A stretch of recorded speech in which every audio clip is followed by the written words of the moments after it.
Take a slow breath. You've done enough for today. The light has dimmed. The world has softened. Now it's time to rest and wander backward, far beyond memory, into the quiet beginnings of something that changed everything, the written word. Before books and screens, before parchment and pens, before alphabets and ink, there was only sound. Spoken language danced in the air and vanished. Nothing could be captured. Nothing could be stored. If you wanted to remember, you had to carry it in your mind.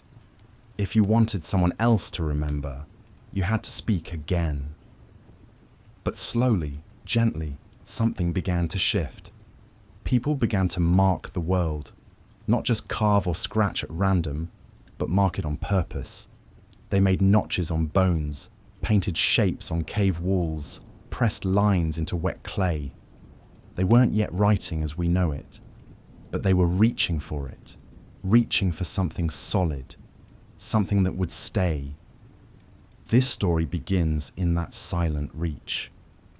We're going back thousands of years to a time before history, before anyone had written the word history at all.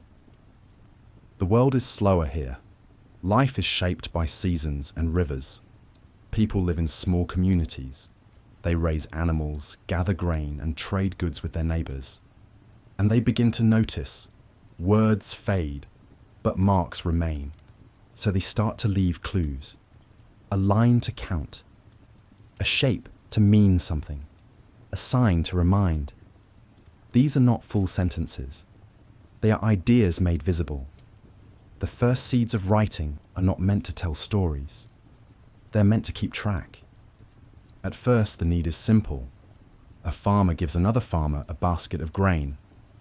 But what happens next week or next season? How can they remember? How can they agree?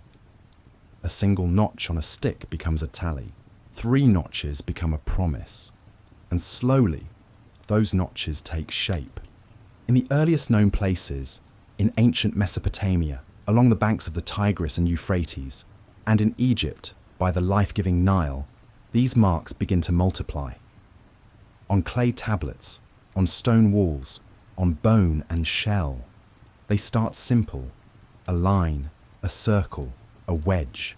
But behind each shape is a meaning, a thing remembered, a quantity, a name, a sound. In this first chapter, we won't rush to decode it. Instead, we'll sit at the edge of that moment, when humans began to see thought, not just speak it. Picture a small village at dusk. A soft fire burns low. A trader unwraps a bundle of tokens, each one shaped like a tiny cone or disc, each one standing for something. A jar of oil, a goat, a measure of wheat. He presses a few into a lump of clay, rolls it smooth, and sets it aside to dry. In doing so, he creates a memory, one that will outlast him, one that will not forget. This is not writing yet, but it is the first whisper of permanence, a way to send your mind forward in time, to someone else, to say, this happened, I was here. We'll follow these quiet marks as they evolve, slowly, patiently, into the symbols we know today. But for now, rest with this first image. A hand in the dark, pressing gently into soft clay, leaving behind something more than sound. You are safe. You are still. The story of writing has only just begun. Before there were letters, before there were alphabets or scrolls, or even words on clay, people counted with objects. They didn't use pens. They didn't use symbols. They used things, stones, bones, shells, sticks, knots in string. Quiet items that could be held, passed, or bundled, each one representing something else, a sheep, a bag of grain, a promise made or kept. This system of keeping track without writing is called proto-record keeping, and it shaped human memory for thousands of years. Imagine a shepherd in the hills above a river valley. He owns 12 sheep. Each morning, as the flock passes through a narrow gate, he drops a pebble into a pouch. At the end of the day, as the sheep return, he removes a pebble for each one that comes home. If the pouch is empty, all is well. If one stone remains, something is wrong. This method is simple, but it's effective, and it tells us something important. Before writing was invented, memory was externalized, placed outside the mind, into the world. This wasn't limited to shepherds. Traders used knotted cords, sometimes called quipu in later cultures, to record exchanges. A knot in one colour might stand for goats, a different colour for cloth. The placement and number of knots told the story. In ancient Mesopotamia, by 8000 BCE, people began using small clay tokens, each shaped differently to represent different items. A cone might mean a sheep. A sphere might mean a jar of oil. These tokens were stored in bags, kept safe, and used as physical contracts between people. They didn't require writing, they required trust. But trust is fragile. And so, eventually, someone had a clever idea. Press the token into a lump of soft clay. Let it leave an impression. Now, even if the token is lost, its shape and its meaning is preserved. This simple act, pressing a symbol into clay, may have been the first true step toward writing, a way to create a lasting symbol without needing the original object. Soon, the tokens themselves were enclosed inside clay envelopes, called bulle, and sealed. On the outside, scribes began to press matching symbols so that the envelope said what was inside without needing to open it. In time, people realized they no longer needed the token, only the mark. And so the mark replaced the object. A drawing could stand for a thing. A symbol could carry meaning. From this quiet shift, a revolution was born, not quickly, not loudly, but over generations of slow adaptation. The change didn't happen in one place. While Mesopotamia gave us clay tokens and bulle, other regions were developing their own memory systems. In Egypt, ceremonial palettes and stone carvings began to show animal shapes, plant forms, and simple figures. In the Indus Valley, small seals carried symbols we still haven't fully deciphered. Each of these early systems was rooted in the same idea: the world is too complex to carry in our heads alone. By externalizing thought, through objects, shapes, and patterns, people were building the foundation for something extraordinary. A visual memory system. Not yet storytelling, not yet grammar, but the path was forming. In the next chapter, we'll watch as these markings evolve from object-based counts into true written symbols, beginning with the soft, steady rise of cuneiform in the land between two rivers. As time passed, the world grew more complex. Villages became towns, towns became cities, trade expanded, temples grew taller, and the simple marks of tokens and tallies were no longer enough. People needed more precision, more flexibility, more permanence. And so, in the land of Mesopotamia, between the Tigris and Euphrates rivers, writing began to take shape in a form we can still recognize. Soft clay, shaped by careful hands, pressed with signs. This was the dawn of cuneiform. The word cuneiform comes from the Latin cunus, meaning wedge. That's because the script wasn't drawn with lines or curves. It was pressed into clay using a small, cut reed called a stylus. When the stylus touched the wet surface, it left a wedge-shaped impression. These impressions became patterns, and the patterns became meaning. At first, the marks were pictographic. That is, they looked like what they represented.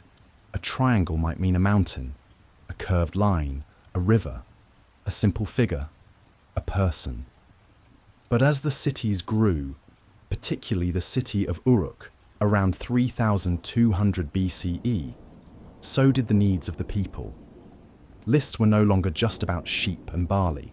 They began to include workers, wages, land boundaries, and offerings to the gods. To keep up, the marks became more abstract. A picture of a sheep turned into a symbol for ownership. A drawing of a bowl came to mean food in general.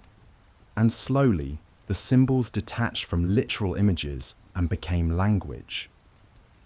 We begin to see symbols used phonetically, that is, representing sounds rather than objects. This was a critical shift. Writing could now capture not just things, but speech, names, verbs, thoughts. The scribes of Mesopotamia were among the earliest true writers.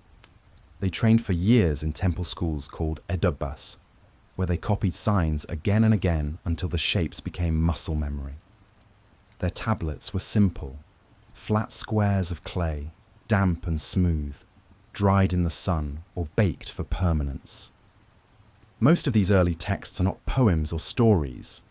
They are records, lists of goods delivered, debts owed, grain distributed, temple inventories. Some are teaching tools, exercises in signs and structure. Others are contracts, sealed with impressions of the scribe's cylinder seal. A small carved roller that acted like a signature. The script spread quickly. Over the centuries, it adapted to new languages, Sumerian first, then Akkadian, Babylonian, and Assyrian. With over 600 signs, it was not simple, but it worked, and it lasted for over 3,000 years. Cuneiform was used to record everything from myth to math, from trade agreements to royal decrees, from lullabies to legal codes, all pressed with patience into clay. It was a quiet process. The scribes sat in stillness, the clay cool beneath their hands, the reed stylus pressing down, one wedge at a time, line after line, thought after thought, each tablet a small window into the mind of another. And it all began with the simplest desire, to remember. In the next chapter, we'll drift west to the banks of the Nile, where another writing system, just as old but far more decorative, began to bloom in temples, tombs, and scrolls. A system of pictures, colours, and sacred names. The elegant world of Egyptian hieroglyphs. While cuneiform grew from the ground up, practical, pressed, and plain, a different kind of writing was blossoming along the banks of the Nile. In ancient Egypt, language took on a more decorative form. A script not of wedges and lists, but of pictures, posture, and poise. This was the age of hieroglyphs. The word hieroglyph comes from Greek, meaning sacred carving, and that's exactly how the Egyptians saw it. Their writing was not just a tool. It was sacred art, used to honor gods, kings, and eternity. Unlike the clay of Mesopotamia, the Egyptians had access to stone and ink. Their words were carved into tomb walls, painted on temple columns, or brushed onto papyrus in smooth black lines. Each character was a small picture. A bird, a ripple of water, a loaf of bread, a seated man. But these weren't just drawings. They were symbols, part of a rich and layered language where a single shape could carry sound, meaning, or both. A feather might mean the letter I. A vulture could stand for the word mother. A twisted rope might suggest the sound H. There were hundreds of symbols, and they weren't arranged randomly. Egyptian writing followed rules of placement, balance, and alignment. Words could be read left to right to left, or top to bottom, depending on how the characters faced. If the owl faced left, you read left. If it faced right, you read right. This flexibility gave scribes room to design their texts as visual compositions. Writing became decoration, a part of the architecture, a part of the ritual. Hieroglyphs were most often used for monumental inscriptions, names of pharaohs, hymns to the gods, or descriptions of royal deeds. These inscriptions were meant to last forever, to speak across time, to tell the gods who lay within the tomb, to guide the dead to the afterlife. But not all writing in Egypt was so grand. For daily use, scribes developed simpler scripts, hieratic, a faster cursive version of hieroglyphs used for letters, records, and journals, and later demotic, even more streamlined for everyday administration. But even these had roots in the sacred forms, and scribes were always trained first in the traditional glyphs. The scribes themselves held a respected position. They were educated, trained from youth, and often worked for temples, courts, or royal offices. Their tools were elegant and portable: a wooden palette with small ink pots, a reed brush, and rolls of papyrus, a smooth, paper-like material made from the stalks of Nile plants. They sat cross-legged under shaded awnings or inside temple chambers, carefully copying prayers, tax lists, or poetry. Their work was silent, steady, and deeply trusted. And so, Egyptian writing wasn't just a way to record, it was a way to honor the gods, the dead, the sun, and the soul. Each glyph told a story, not just of the thing it represented, but of the world in which it was written. A world shaped by sunrises, ceremonies, and the steady rise and fall of the river. In the next chapter, we'll look deeper into that relationship between writing and the divine, how scripts were used not only to count and describe, but to communicate with the gods themselves. In ancient times, writing was not just a tool for trade or law, it was a bridge to the sacred. For many early cultures, especially in Egypt and Mesopotamia, writing served one of its earliest and most profound roles as a way to speak to the gods. The symbols were more than signs. They were part of ritual, a whisper carved into stone, a prayer written to last beyond life. Let's begin again with Egypt, where hieroglyphs covered the walls of tombs, temples, and stelae, stone slabs set upright in open courtyards. These weren't casual inscriptions. They were written with deep intention. Every mark was a part of ceremony, every line aligned with stars, gods, or the great cycle of death and rebirth. Inside the tombs of pharaohs, writing guided the soul on its journey. The texts weren't meant to be read by people, they were read by the gods. The walls of the pyramid texts, coffin texts, and later the Book of the Dead were filled with spells, instructions, and affirmations, not to entertain, but to ensure safe passage into the afterlife. Each glyph was drawn with clarity and care. If a god's name was misspelled, it could disrupt the journey. If a symbol was left incomplete, the meaning might not be received. To avoid this, scribes trained for years, not just in language, but in the theology behind it. Sometimes animals or dangerous symbols, like a serpent, were drawn in pieces or defaced on purpose, so they wouldn't come to life in the afterworld. Writing in these sacred spaces was seen as living. Temples used writing to track offerings, mark holy days, and preserve hymns. The priests read from scrolls in the flickering light of oil lamps, their voices echoing across the stone. In this world, writing was not separate from worship. It was a part of it. In Mesopotamia, the scribes of Sumer and Akkad recorded divinations, omens, and ritual instructions. They inscribed prayers to Enlil, Ishtar, Anu, and other deities, not only to ask for blessings, but to keep order in the cosmos.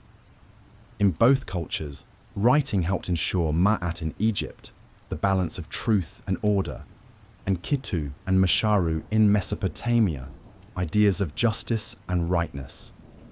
Writing, in other words, helped the world remain whole. But it wasn't only used by kings and priests. Even common people sometimes used writing to ask for divine help. In Egypt, small pieces of pottery or limestone called ostraka carried short messages, a prayer, a plea, a record of a dream. In Mesopotamia, clay tablets recorded personal letters, vows, or curses to protect the home. Writing was both practical and spiritual. It held power because it could preserve. If you spoke to the gods aloud, your words might vanish. But if you wrote them down, they would remain for days, for years, for eternity. There is a special kind of peace in that idea.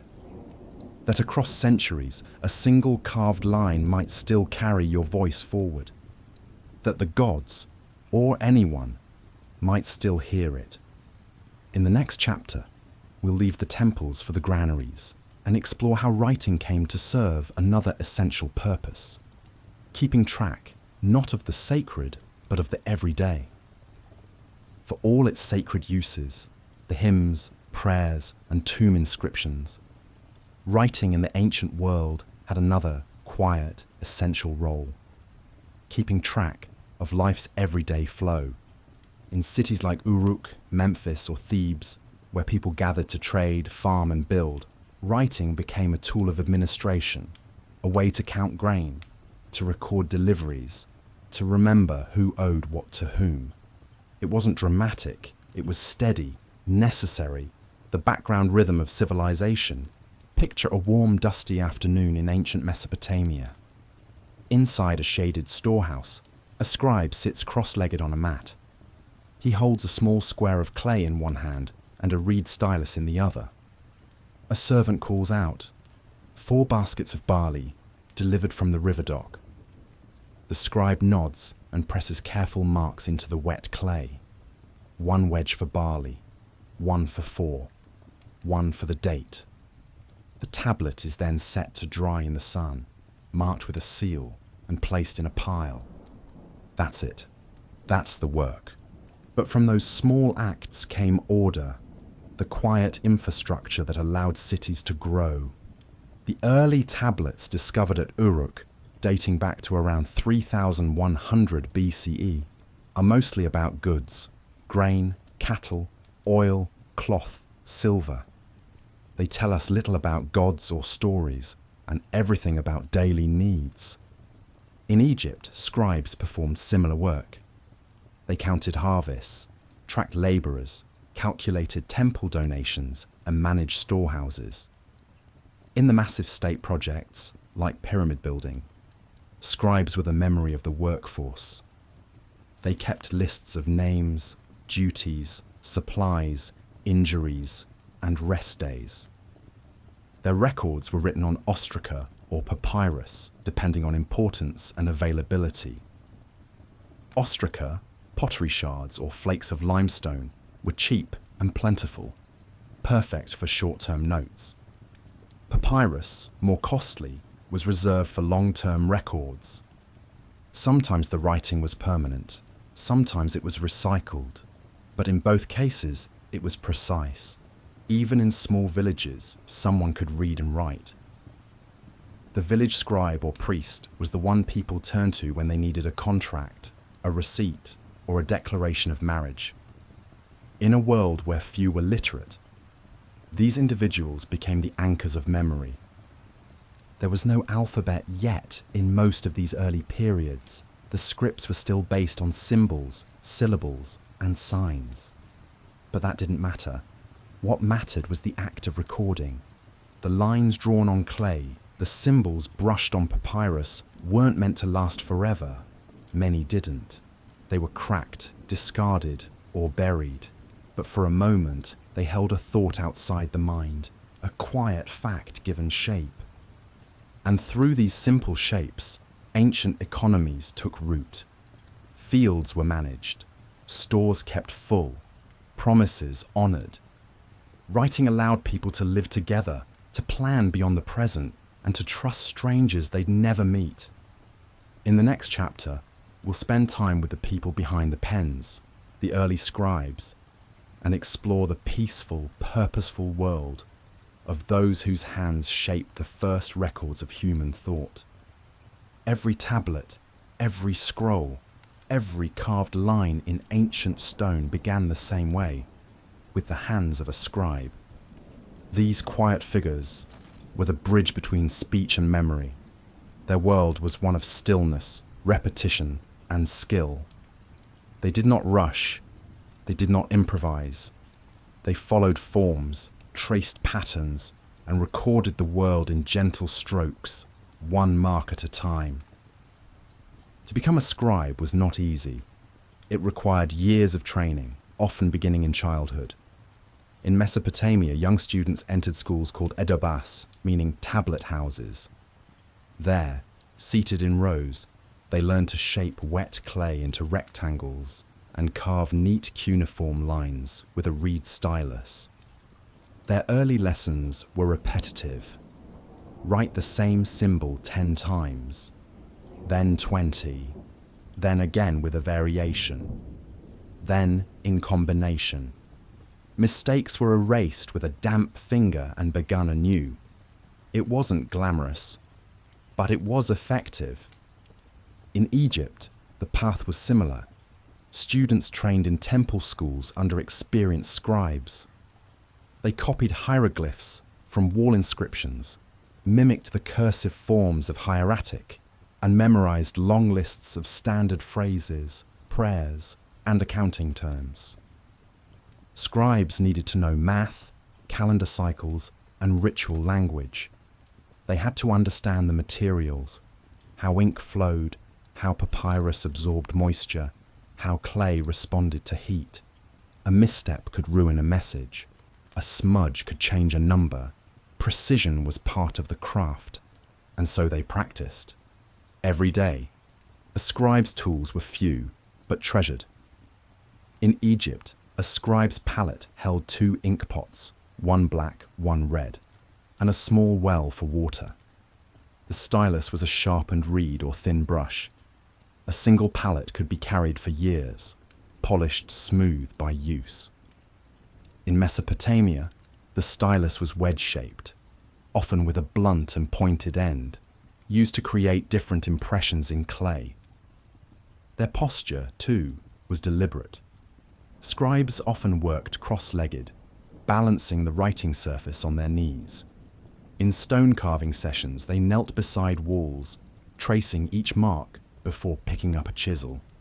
In the flickering light of oil lamps, the work was steady and quiet. The role of a scribe brought status, though not always wealth. In records from Egypt, scribes are often depicted with dignity, seated with scrolls, surrounded by students or officials. They appear in tomb paintings, in statues, and on offering tables. They were trusted advisors, tax collectors, temple recorders, and royal secretaries. They also had a sense of humor.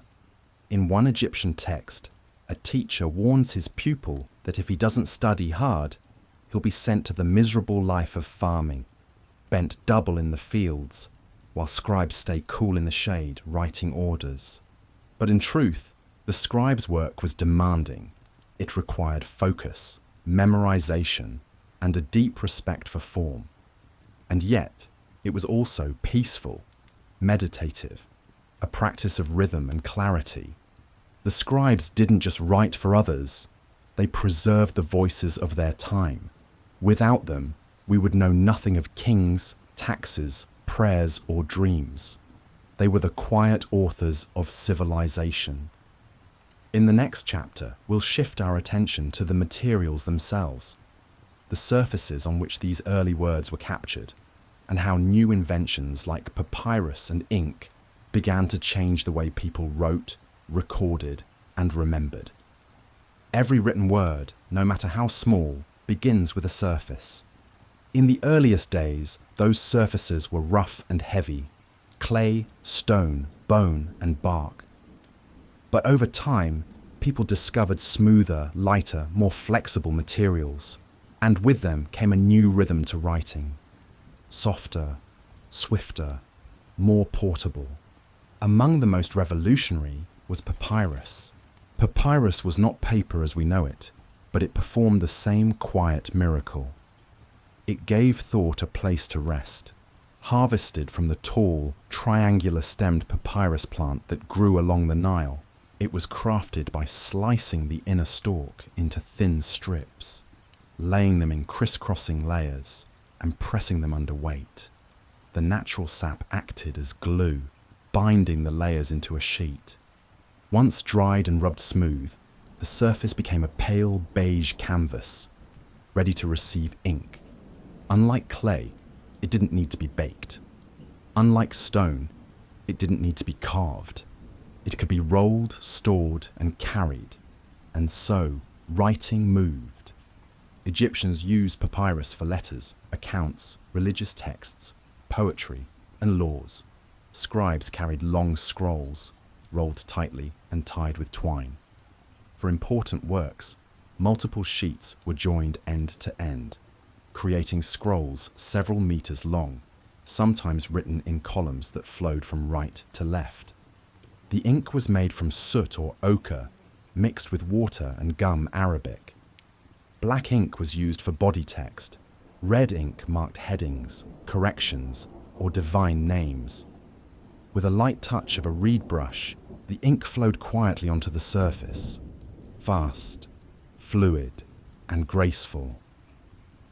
In Mesopotamia, clay still reigned for many years, especially for legal documents that needed permanence. But other cultures began exploring new writing surfaces too. In China, people used bamboo slips tied together with string. In the Indus Valley, small soapstone seals carried inscriptions. In later periods, parchment made from animal skins, soft, strong, and long-lasting, would change writing yet again. But papyrus remained special. It turned writing into something daily, something that could be tucked into a sleeve, passed between hands, copied again and again. The introduction of these new materials shifted not only how people wrote, but who could write. Clay required tools, drying time, and bulk storage. But a small scroll and a reed brush, these could go anywhere, into temples, into homes, across deserts, across seas. Scribes could now write letters between cities. Priests could carry sacred texts from shrine to shrine. A child could learn on a small scrap of discarded papyrus, mimicking the curves of glyphs or syllables. The words still mattered, but now so did the feel, the smooth surface, the flowing ink, the soft scratch of the brush. Writing became a tactile experience, not just mental, but physical. And though many of these early materials have crumbled with time, a few have survived. Ancient scrolls stored in dry tombs, inked fragments hidden in jars, tablets baked by accident into hardness by fires. They wait quietly in museums now, their words still visible, still legible, still whispering. In the next chapter, we'll journey east to the Indus Valley, a peaceful, orderly civilization with a writing system we still cannot read, but whose quiet symbols continue to puzzle and invite. In the far reaches of the ancient world, beyond Mesopotamia and Egypt, another civilization rose quietly. The Indus Valley Civilization, nestled in what is now modern-day Pakistan and northwestern India. Between 2600 and 1900 BCE, the cities of Harappa, Mohenjo-Daro, and dozens of other settlements formed one of the world's earliest urban cultures. Their streets were straight, their buildings uniform, their drains carefully laid. There was order, calm, and cooperation, the kind that hints at a society built on quiet agreements. And among the pottery, tools, and ornaments left behind, archaeologists discovered something remarkable: writing, or at least something very much like it. Small square seals, carved from soapstone, were found in homes and workshops, each one bearing a combination of animals, symbols, and signs. Short inscriptions, no more than 5 or 6 characters, were pressed into the clay. Some appeared on tablets, others on pottery shards, still others on copper or ivory. We call it the Indus script, and we cannot read it.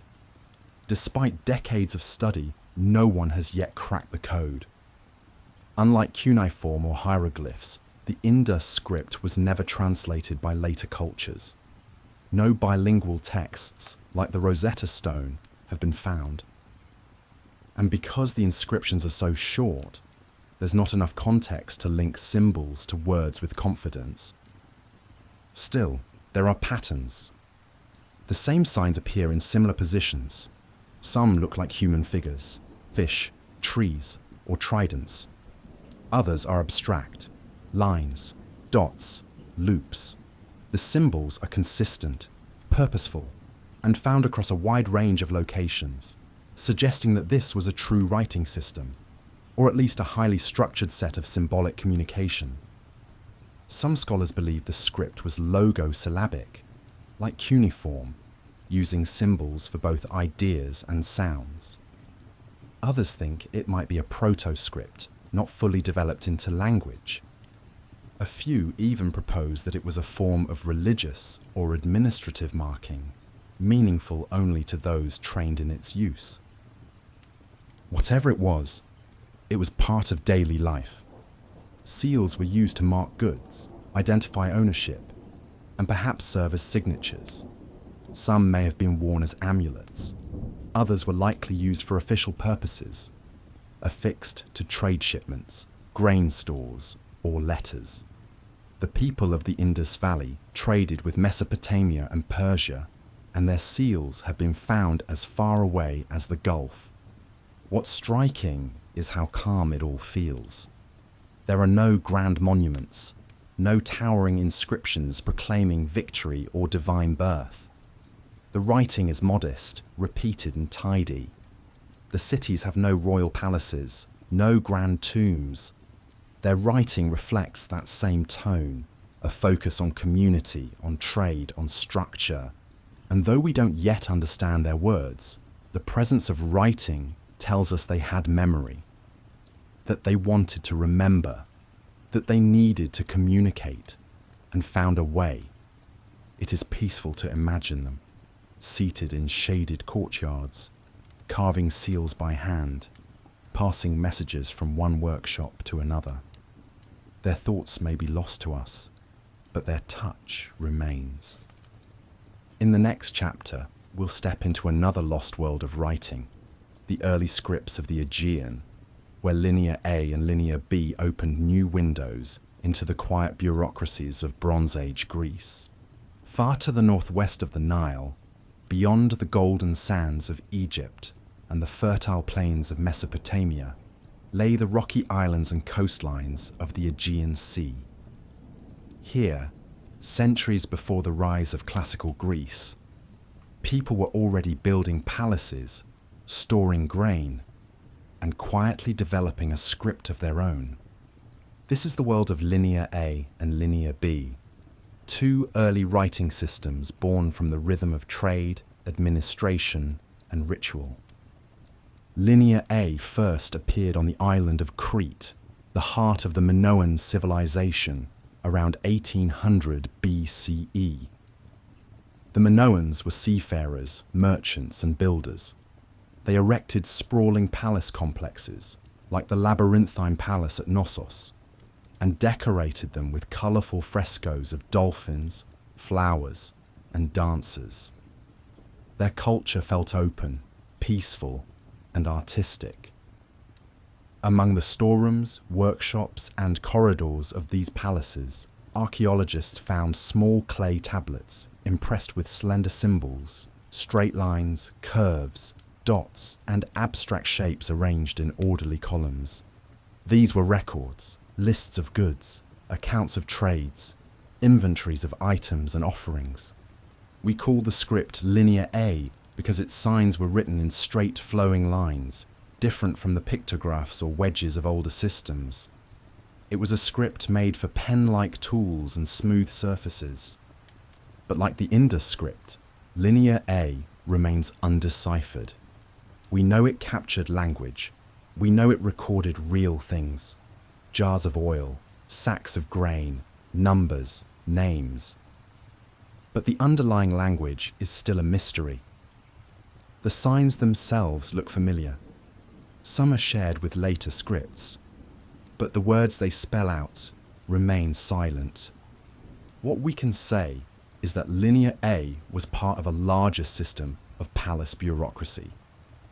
Just like the scribes in Mesopotamia or Egypt, Minoan scribes sat quietly in side rooms, copying records, tracking inventory, and keeping order behind the scenes.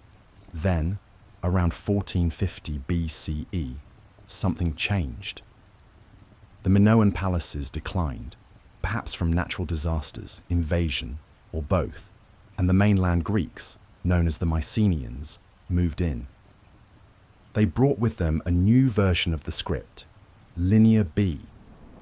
Linear B used many of the same signs as Linear A, but adapted them to write an early form of the Greek language. And this time, we can read it. The tablets speak of taxes, rations, military supplies, and land holdings. No poems, no philosophy, just the rhythm of life, steady and practical. One tablet reads, 10 jars of oil to the temple of Poseidon. Another, 4 chariots with bronze fittings. They are brief, factual, and rooted in the land. Scribes in the Mycenaean world were few and highly trained. They worked in palace centers like Pylos, Thebes, and Mycenae, writing on small clay tablets that were meant to be temporary. Ironically, it was the burning of these palaces that preserved the tablets. The fire baked the clay into stone, locking their records into time. When the Mycenaean world collapsed around 1200 BCE, the use of Linear B vanished. For centuries, the Greeks had no writing system at all, until something new would one day arrive from Phoenician traders. But that is a story for later. For now, we sit with the quiet persistence of the scribes of Crete. Their symbols still sharp, their records still intact, even if the language they once spoke has faded into hush. In the next chapter, we'll follow the path of sound, tracing the invention of the alphabet, where letters took shape and writing became simpler, faster, and more widely shared. The alphabet is so familiar now, a quiet row of letters, simple and steady, each holding a sound. But its invention was a slow unfolding, a peaceful evolution from pictures and signs into something profoundly human, a way to write speech itself. Long before ABCs and alphabets, most early writing systems were logographic or syllabic. That means they used symbols to represent whole words, or syllables, rather than individual sounds. Cuneiform and hieroglyphs, for example, required hundreds of signs. To read or write them took years of training. But around 1800 BCE, something small and revolutionary began along the edges of Egypt and the Sinai Peninsula, among traders, workers, and scribes who needed a simpler way to record the words they spoke. This early script is sometimes called the Proto-Sinaitic alphabet. Its creators borrowed a handful of signs from Egyptian hieroglyphs, but instead of using them for meaning, they used them for sound. The sound at the beginning of the word each sign represented. For example, the symbol for house in Egyptian, a rectangle, might be repurposed not to mean house, but to stand for the B sound, as bait was the word for house. And so, a sign was no longer a thing. It was a sound symbol. This was the quiet birth of the alphabet. The system spread slowly, carried by Phoenician merchants along the coast of the eastern Mediterranean. By 1050 BCE, the Phoenician alphabet had taken clear form, about 22 letters, all consonants, each standing for a distinct sound. Simple, flexible, and easy to learn. It had no vowels yet. Those would come later. But it was fast, portable, written from right to left, often scratched into pottery shards, carved in stone, or inked onto papyrus. The Phoenicians were great seafarers. Their ships moved between ports, carrying goods, stories, and, unknowingly, the seeds of modern writing. Their alphabet reached the Greeks, who admired its simplicity and made it their own. The Greeks made a small, brilliant change. They added vowels. By doing so, they gave writing more flow, more sound, more possibility. A, E, I, O, U, the breath between the consonants. The alphabet became not just a record of speech, but its mirror. From Greek came Latin, the ancestor of most modern European alphabets. And from there, the letters moved across kingdoms and centuries, shifting shapes but keeping their core. The A we write today, with its two legs and central bar, still whispers of an ancient ox head turned upside down. This was the gift of the alphabet. It didn't require hundreds of symbols. It didn't require priesthood or palace. It could be learned by anyone, a shepherd, a merchant, a child. With just a few dozen marks, you could write anything you could say. Imagine a Phoenician scribe, seated on the deck of a ship at anchor, scratching a short note into a piece of pottery. No temple, no ceremony, just a thought captured quietly, quickly, carried by wind and sea to another shore. In the next chapter, we'll drift farther east to explore the early development of Chinese characters, another form of writing that took a different path, one based not in sound, but in balance, beauty, and form. While the alphabet simplified writing in the West, a different tradition was quietly unfolding in the East, one of brush and balance, where symbols weren't just sound, but form and meaning combined. This is the story of early Chinese characters. Writing in ancient China began more than 3,000 years ago during the Shang dynasty, around 1200 BCE. It emerged not in scrolls or ledgers, but in rituals, carved onto turtle shells and ox bones, in quiet chambers filled with incense, flame, and divination. These are the oracle bones, the earliest known form of Chinese writing. A priest or diviner would pose a question to the ancestors or spirits. Will the harvest be good? Or will the king's child be healthy? Then they'd heat the bone until it cracked, read the fissures, and carve both the question and the answer into the surface. Over time, the characters used in these inscriptions became more consistent, more refined, and began to form a system. Unlike cuneiform or hieroglyphs, early Chinese writing didn't represent individual sounds. It was logographic. Each character stood for a word or a concept. A tree looked like a tree. A mouth looked like a mouth. Two trees together meant forest. The meaning grew from structure, not sound. These early characters were deeply visual. They carried not just information, but feeling, a sense of shape, direction, and space. Some were simple. Others were layered. Many combined a symbol for meaning with another for pronunciation, a quiet blending of idea and voice. As dynasties rose and fell, the writing system evolved. From oracle bones, it moved to bronze inscriptions, etched on ceremonial vessels used in ancestral rites, then to bamboo strips tied with string, and later to silk and finally paper, invented in China around 100 CE. Throughout, the style changed too, from angular lines to more fluid strokes, from formal scripts to cursive brushwork. Calligraphy became an art, a form of meditation.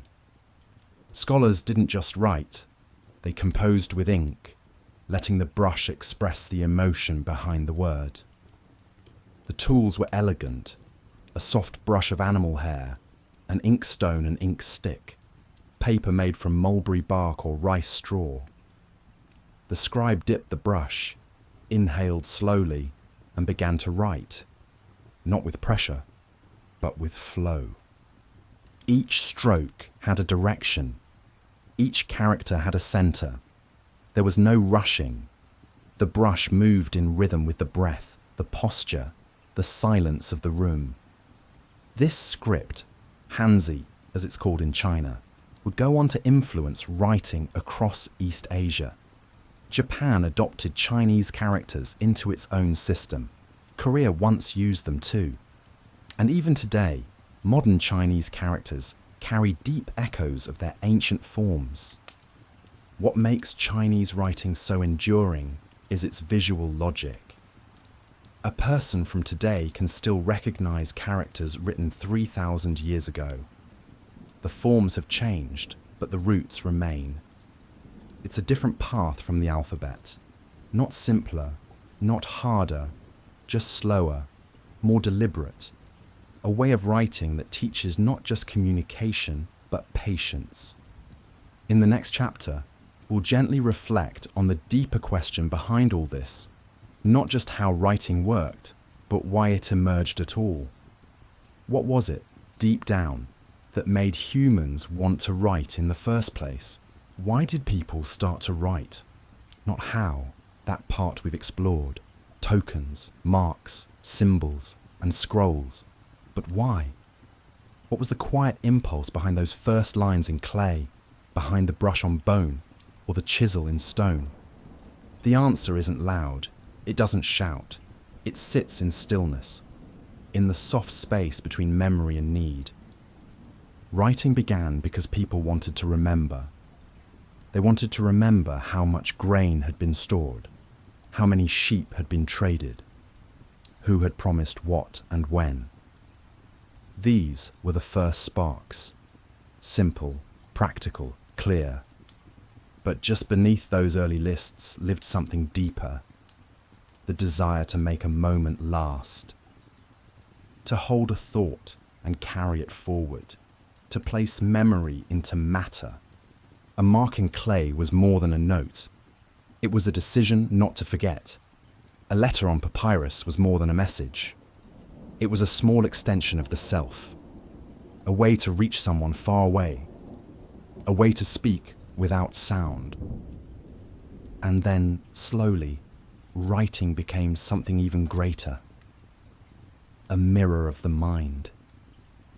It began to reflect belief, emotion, imagination. It shaped stories, laws, songs, prayers, reflections.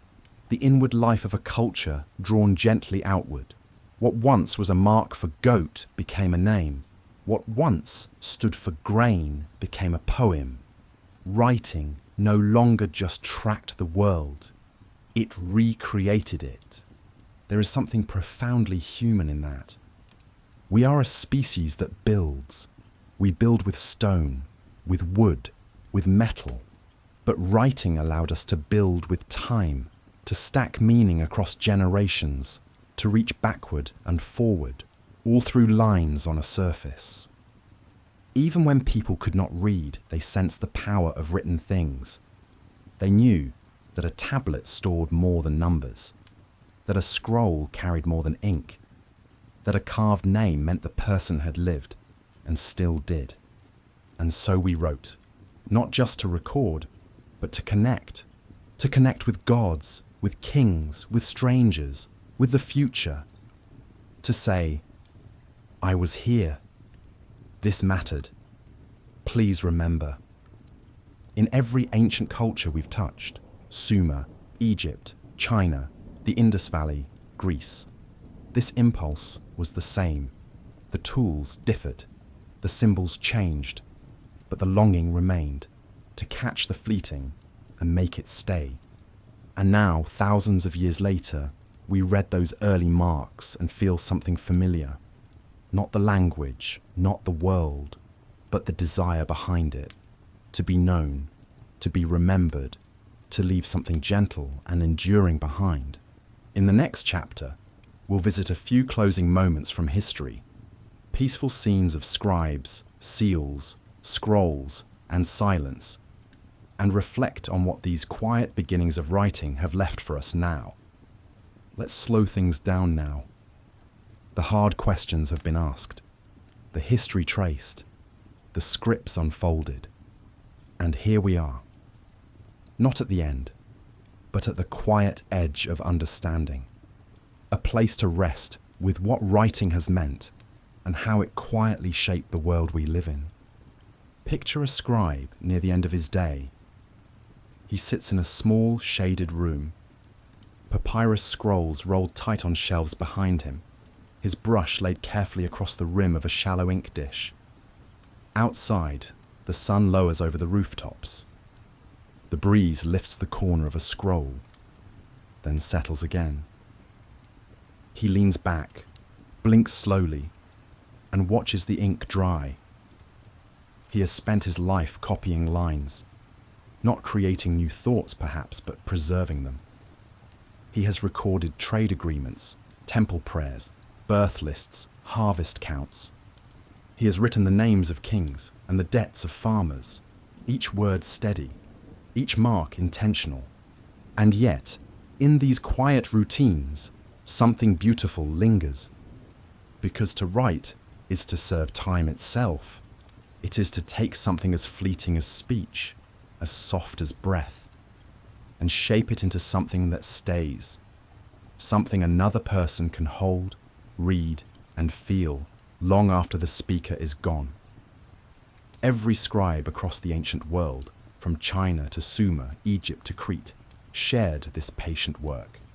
They may never have met, never heard of one another, but their hands moved with the same purpose, to hold memory still. There were no printing presses, no keyboards, no copy-paste shortcuts, just hand and surface, ink and stone, gesture and care. And through these simple acts, whole civilizations remembered themselves. Writing carried law, it carried ritual, it carried trade and poetry and prophecy. It carved lineage into walls. It measured the heavens and mapped the underworld. It was both tool and art, both message and meditation. And when those civilizations faded, when palaces fell, when fires came, when libraries turned to dust, what remained were the marks. A tablet buried in dirt, a scroll wrapped in cloth, a carving hidden in a collapsed wall. Marks that could wait thousands of years for someone to look again. And we did. We dusted them off. We pieced them together. We traced their lines and asked what they meant. And in doing so, we didn't just learn about writing. We reconnected with the people behind it, their thoughts, their systems, their hope that someone, someday, would understand. In the final chapter, we'll close our eyes with the story still beside us, a reflection on how far we've come and how something as simple as a line on a page could carry so much meaning, so much time, and so much quiet. Take one last breath in. Let it ease out slowly. You've walked a long, gentle path, from the first notches on bone to the careful curves of brush and ink, from clay tablets and counting stones to letters that mirror sound, from prayers to poems, from grain ledgers to love notes, all through the quiet, deliberate unfolding of writing. And now, you are here. In this stillness, at the close of the story, we can look back and see not just invention, but intention. Not just symbols, but the hands that shaped them, the people behind them. Those first people didn't know what writing would become. They didn't imagine bookshelves or keyboards or screens. They weren't thinking of alphabets, novels or laws that would echo for millennia. They were simply solving a problem, how to hold thought beyond the moment. And their solution was beautiful. A single wedge pressed into clay, a curve on bone, a brush dipped in soot. Each mark a kind of trust that someone, somewhere, would understand. that something important could be preserved, that the moment could last. Writing is often called a human invention, but really, it's a human gesture, a reaching out, to record, to connect, to be remembered. And even now, as you lie here, eyes soft and breath quiet, the marks live on pages and screens, in signs and stories, in the letters of your name. The shapes may differ, blocky or curved, silent or spoken, but the heart of writing is always the same, presence made visible. As the night deepens, let the story drift from you like the last line of an old scroll. Let your thoughts soften. Let your breath slow. You've seen the beginning of something gentle and lasting. You've followed the curve of memory. And now you can rest. You are safe. You are still. And the story, like the oldest of marks, will remain. Good night.